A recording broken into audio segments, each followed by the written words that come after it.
Hey, Shalom. Before I begin, I want to give all honor, glory, and praises to Yahweh Ba'ashem Yahushai, Ba'ashem Rachak Wadash. Double honors to the apostles and the elders of GMS, and peace and salutations unto the hopeful elect, scattered alike throughout the four corners of the earth. It's working out their salvation in truth, in the name of Yahweh Ba'ashem Yahushai, and in sincerity. I go by the name of Tawab Parya. I'm a brother from the Providence, Rhode Island camp. And I'm coming at you with a quick in transit.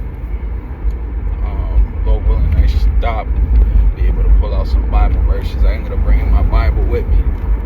Spirits had it so that I just have my Bible and a little notebook with me in the passenger seat.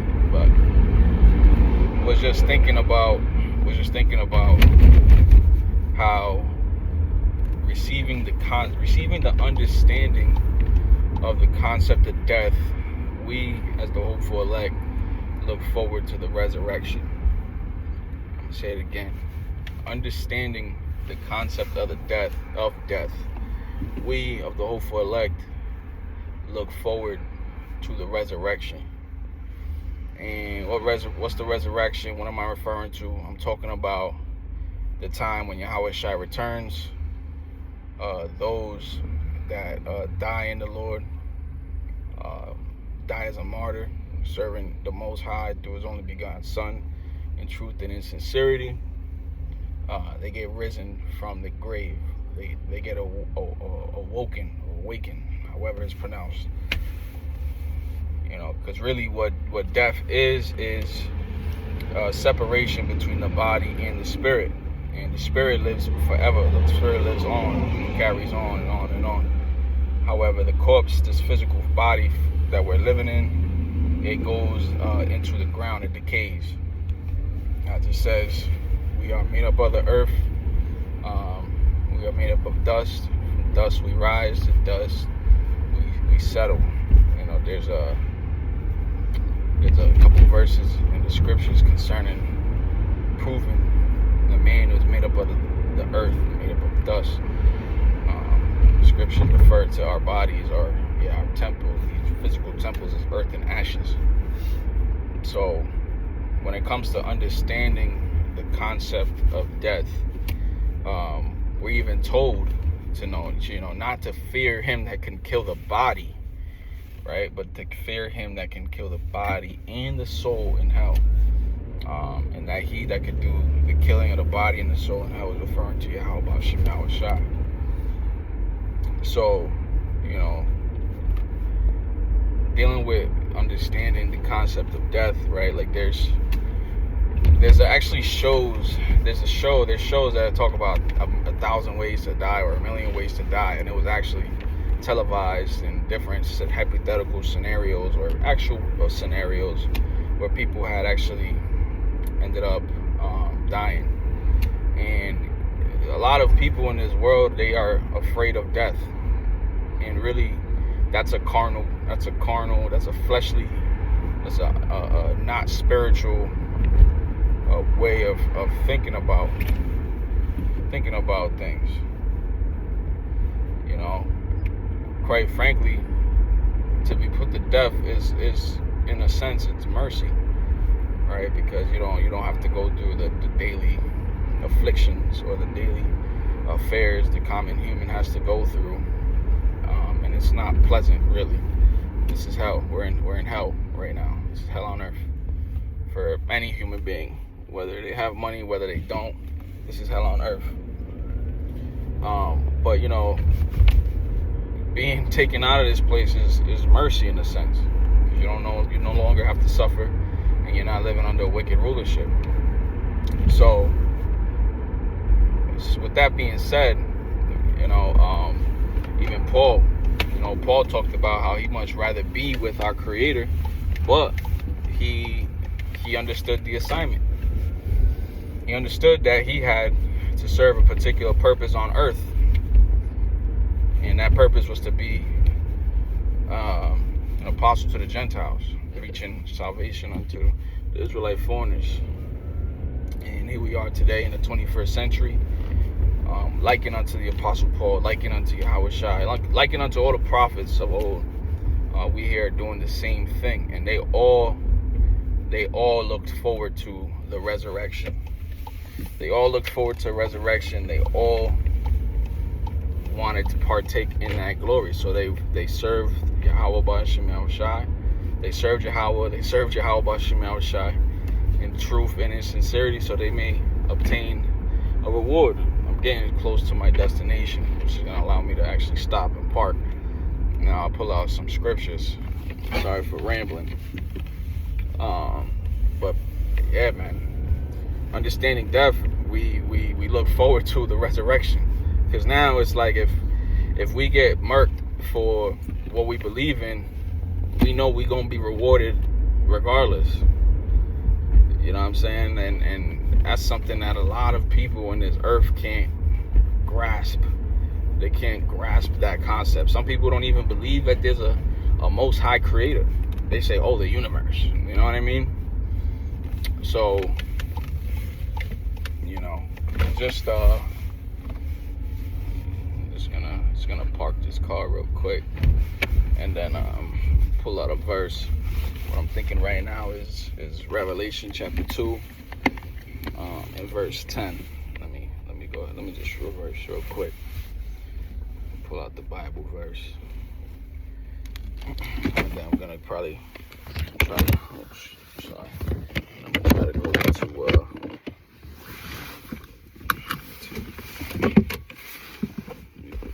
let me take this out.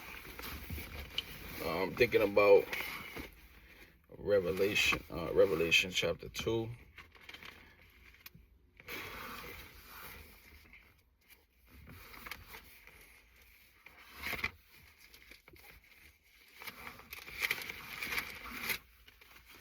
This is Revelation chapter 2 and verse 10. It says, Fear none of those things which thou shalt suffer. This is Yahushua speaking.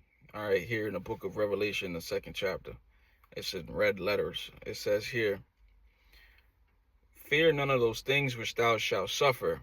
And behold, the devil shall cast some of you into prison. Now that devil is not referring to an angelic being. It's actually referring to the man whose comings is after the working of Satan.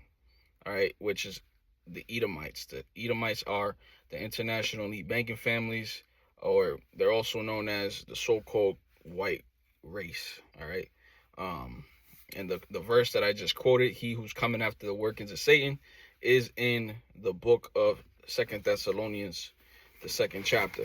And I'm gonna go ahead and grab it real quick, because this is the guy, this is the man who is going to be laying charges up against us. And hey, it's not going to be just him. It's also going to be our friends. It's going to be our family, our so-called. All right, so-called. So let me go ahead. Let me run through these pages real quick. Excuse me. Where you at? Where you at?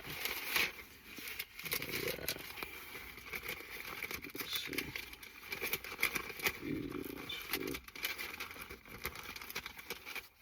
There you are. Alright, so it's been a minute. Been able to rough through these pages. Alright, but this is 2 Thessalonians chapter 2 and verse 9.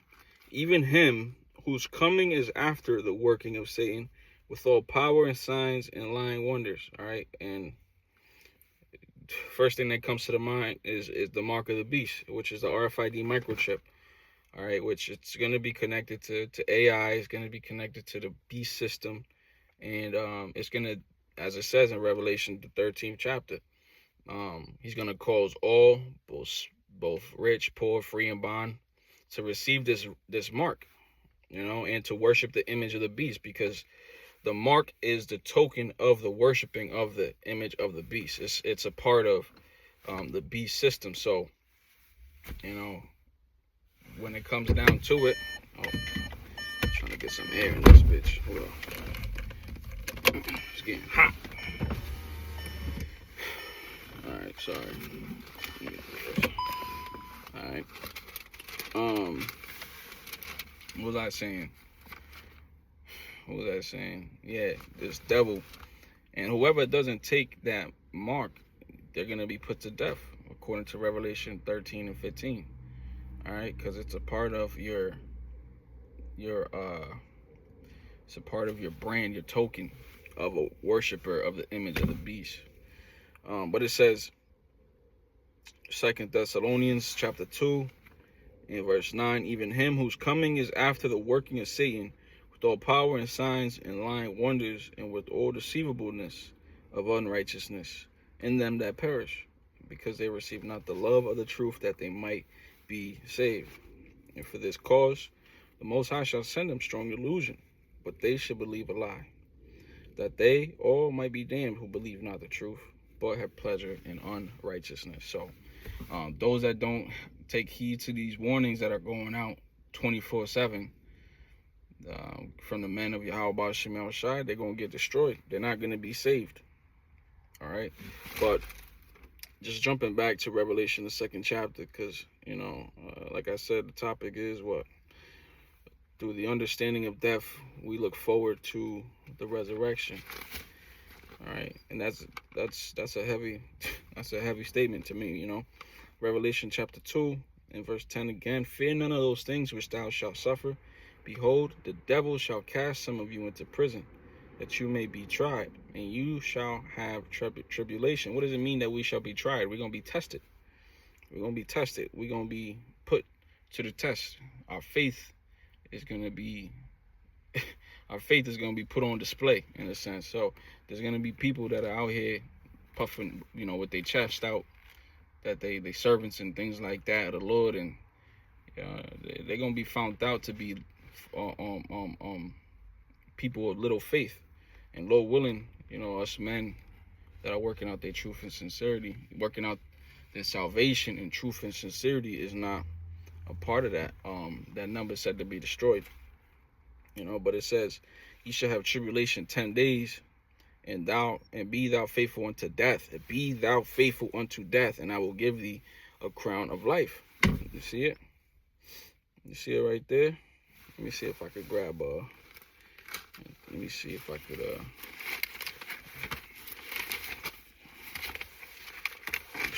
grab this. Yep. So like I said, the devil shall cast some of you into prison. It said, but we supposed to be faithful unto death. All right, faithful unto death, and the Lord's gonna fight for us. We gonna receive a reward. But I'm gonna read Matthew chapter 24 verse 10.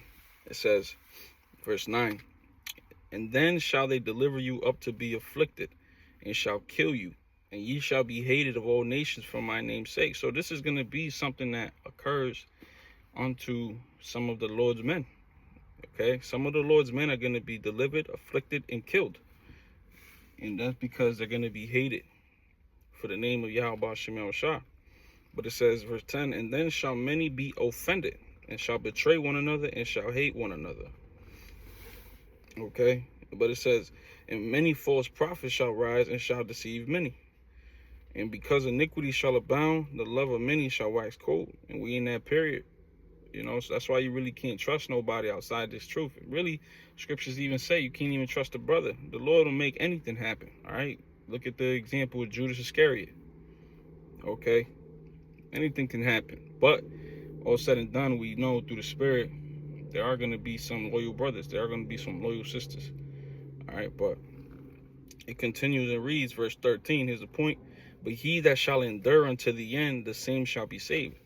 All right, endure. The same that shall endure to the end shall be saved. And hey, that end may be death. That end may be death. But hey, look, we're still going to be saved.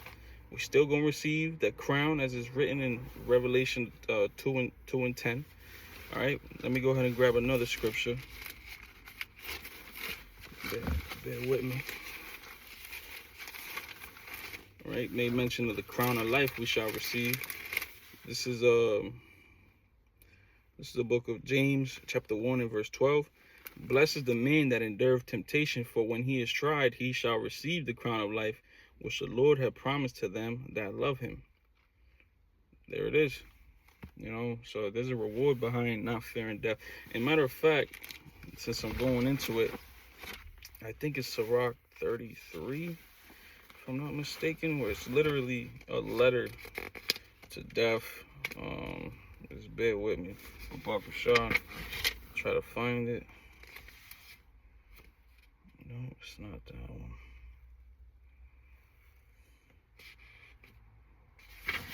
It might be 40.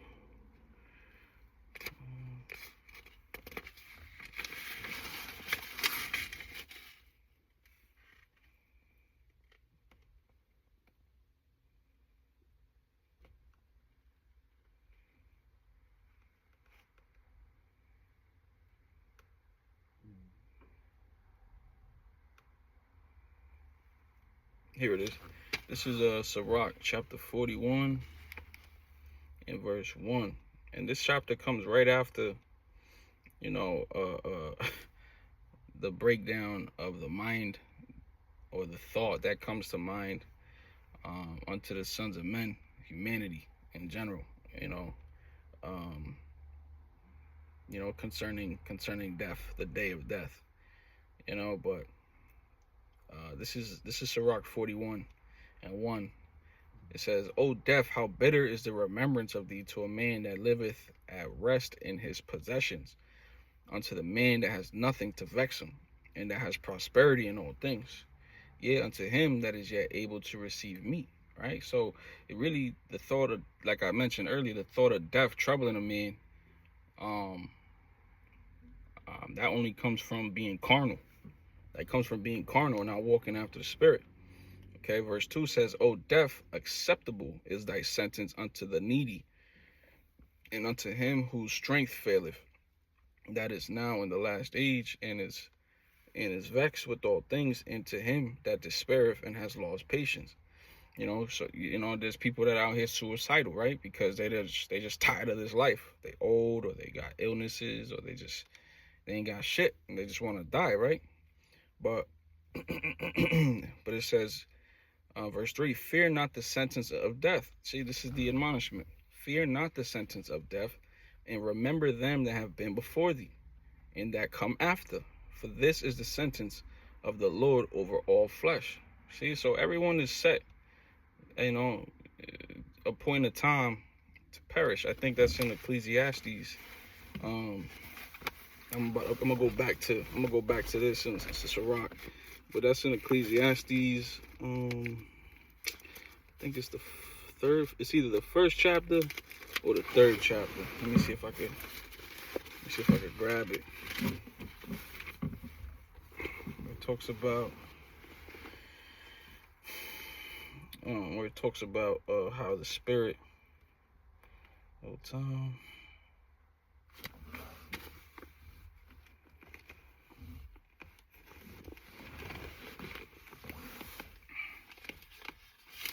Might be the third chapter.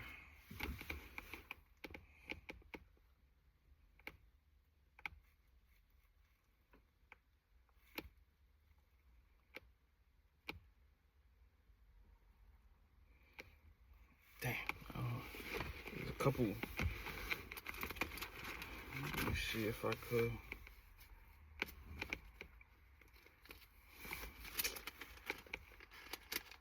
Yeah, it's gonna be, I don't know off the top of my head, but it goes into how no man knoweth when it's his time break, basically.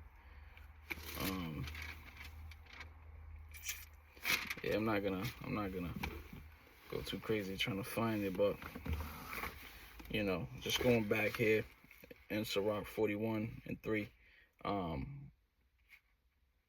it says, "Fear not the sentence of death, and remember them that have been before thee, and that come after thee. For this is the sentence of the Lord over all flesh." And we can read a great mindset that was upon the men of the Lord when it came down to them facing death here in the book of Wisdom of Solomon, chapter 3, in verse 1. It says, But the souls of the righteous are in the hand of Yahweh Ba'ashem Yahushua, and there shall no torment touch them. And in the sight of the unwise, they seem to die, and in their departure is taken for misery. And they're going from us to be utter destruction, but they are in peace. It says, for though they be punished in the sight of men, yet is their hope full of immortality. And having been a little chastised, they shall be greatly rewarded. For Yahweh Ba'ashem Yahushua has proved them and found them worthy for himself. And as gold in the furnace has he tried them and received them as a burnt offering. Okay. They were received as a burnt offering. They were tried in the fire, received as a burnt offering. Because Romans the 12th chapter, Romans the 12th chapter makes reference to our bodies being likened unto a living sacrifice. This is Romans chapter 12 and verse 1. It says, I beseech you therefore, brethren, by the mercies of Yahweh Ba'ashem Yahushua, that you present your bodies a living sacrifice, wholly acceptable unto the Most High, which is your reasonable service. And be not conformed to this world, but be transformed by the renewing of your mind, that you may prove what is that good and acceptable and perfect will of the Most High. So in order for you to give an acceptable, holy, living sacrifice, you to change your ways, change your mindset, all right? Be not conformed to this world, and put on the armor of light, put on the ways of righteousness. But, and at that point, you would be a pleasing sacrifice to the Lord. Verse 7 says, and in the time of their visitation, they shall shine and run to and fro like sparks among the stubble.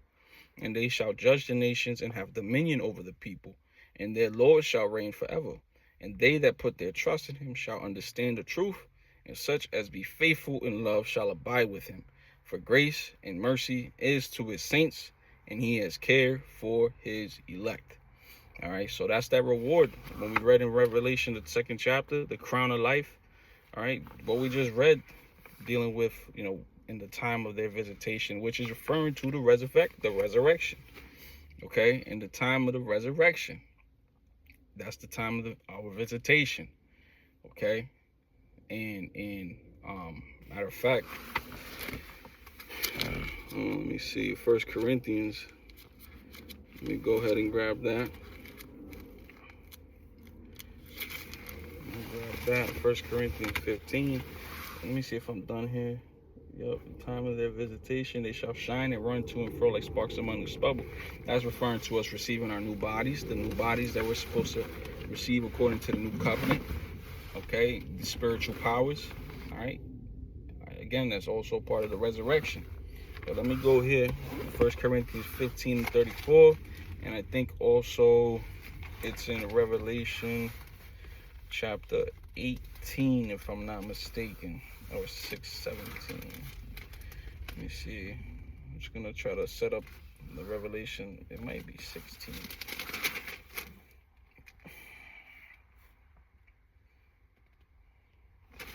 Or it might be 20. Is it 20? I think it's 20.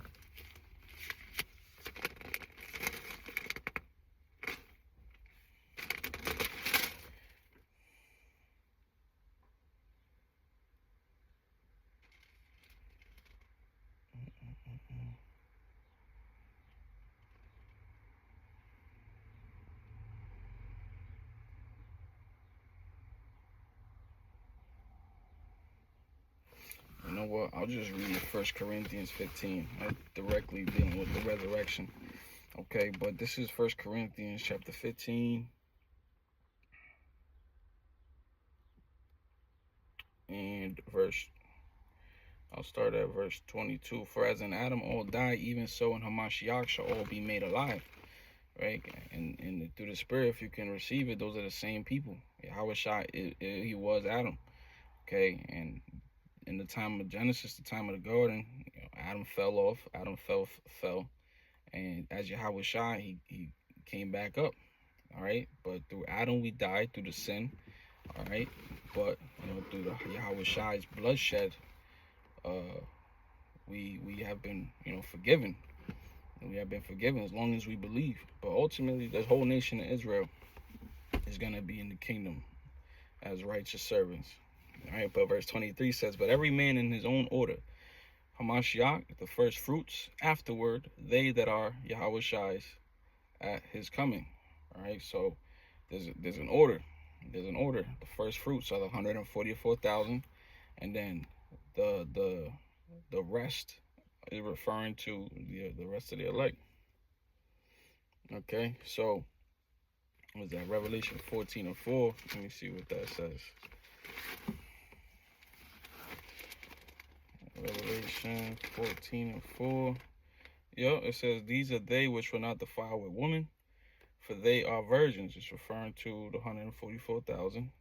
If you read up a little bit, and that woman is referring to philosophies. If you read in the book of Proverbs, it talks about an estranged woman, all right, which is clearly it's symbolically speaking about other doctrines. But it says they are virgins because they were reborn into a new creature. All right. And it says, "These are they which follow the Lamb whithersoever he goeth, and these were redeemed from among men, being the first fruits unto Yahweh and unto the Lamb."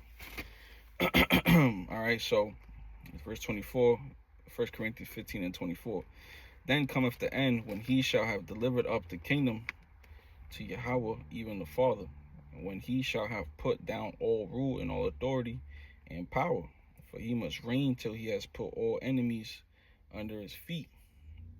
and the last enemy that shall be destroyed is death. All right, that's actually also taken from the book of Isaiah, I believe. I think that in the book of Isaiah, I think it's Isaiah. I think it might be Isaiah around either 24. Is it Isaiah 24? Let me see. Is it Isaiah? I think it's like, it might. I'm sorry, I can't remember. There's also reference in Revelation, But this is going into the time Yahweh Shai returns. All right, where it says, verse 27, "For he hath put all things under his feet. But when he has said all things are put under him, it is manifest that he is accepted, which did put all things under him. And when all things shall be subdued unto him, then shall the Son also himself be subject unto him that put all things under him, that Yahweh may be in all. And else what should they do which are baptized for the dead, if the dead rise not at all?" Right? This is going back into the death. Remember, dying and understanding the resurrection. "Why are they then baptized for the dead? And why stand we in jeopardy every hour?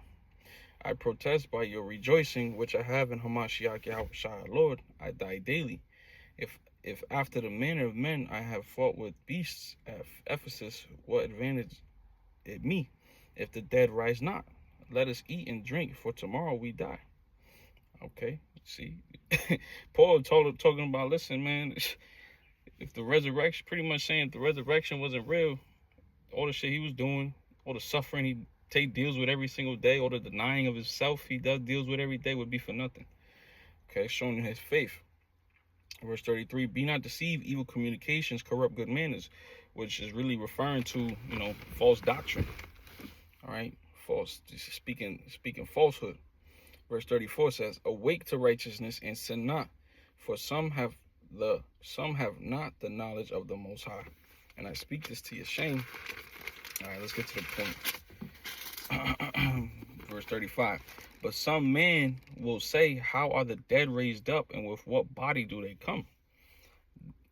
Right? So this is a question that, questions that people ask. Verse 36 says, "Thou fool, that which thou sowest is not quickened, except it die. And that which thou sowest not that body that shall be, but bear grain. It may chance of wheat or some other grain. But the Most High giveth it a body as it has pleased him, and to every seed his own body. All flesh is not the same flesh, but there is one kind of flesh of men, another flesh of beasts, another of fishes, and another of birds. And there are also celestial bodies and bodies terrestrial. But the glory of the celestial is one, and the glory of the terrestrial is another." So Paul is breaking it down, right? He's breaking down the fact that there's differences between each flesh, but speaking heavily on the fact that we got a heavenly body prepared for us, waiting for us, all right? And it's a lot different than these bodies that we're currently in right now, all right? I believe it's the terrestrial bodies, right, that we're made up of. I could be wrong. I'll correct it. Excuse me if I'm wrong. But I know either terrestrial means these bodies, or celestial, and celestial means the heavenly body. But going on, let me see. Let me just get to the point. This is first. Just jumping to verse 52. In a moment, in the twinkling of an eye, at the last trump, for the trump shall sound, and the dead shall be raised incorruptible, and we shall be changed. For this corruptible must put on incorruption, and this mortal must put on immortality. So when this corruptible shall have put on incorruption, and this mortal shall have put on immortality, then shall be brought to pass the saying that is written, death is swallowed up in victory. All right, so where was that going? Like I said, yep, matter of fact, it's Isaiah 25. But I'm gonna wrap it up there, dealing with, hopefully this was edifying, dealing with the resurrection, the understanding of death, bringing, hope and vision to the resurrection. The water Yahweh Shem Shah for the increase in faith. But giving all praises, honor, and glory to Yahweh Shem Shah, Ba'ashem Rakak Wadash. Shalom.